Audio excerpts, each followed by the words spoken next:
The Limestone County District Attorney disappointed but understanding after the judge declared a mistrial for accused teen mass murderer Mason Sisk's capital murder trial. Members of that jury breaking their silence, with at least 3 casting big doubts after coming out of the courtroom.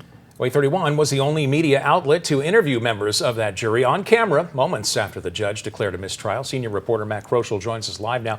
Matt, why did the judge make that mistrial decision? Well, Dan, the reason is because of new evidence, cell phone evidence unlocked on a cell phone belonging to one of those victims while this trial was already in progress. Now, this jury didn't know anything about that. All the conversations about this new evidence, that happened outside of the jury's view. But even putting that aside, the jury members that I spoke with telling us that they still had major doubts even after hearing the state's entire case.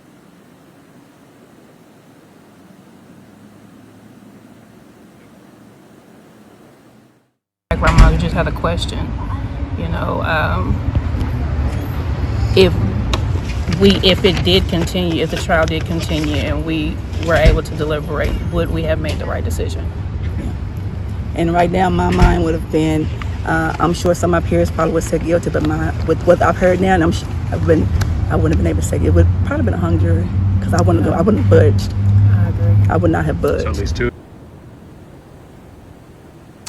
So those jury members, with advice to whoever ends up on this next jury next year, they say, be ready, because there's a lot of really heavy stuff in this. They listened to hours of testimony. They watched body cam video from inside that crime scene, a very graphic scene, and of course the autopsy information as well. I asked both sides on this, the defense and the prosecutor, if they would be doing anything different this next go around. They say, of course, they're going to be digesting kind of what has happened here, looking at that new cell phone evidence over the next couple of months, and they will have new strategies moving forward.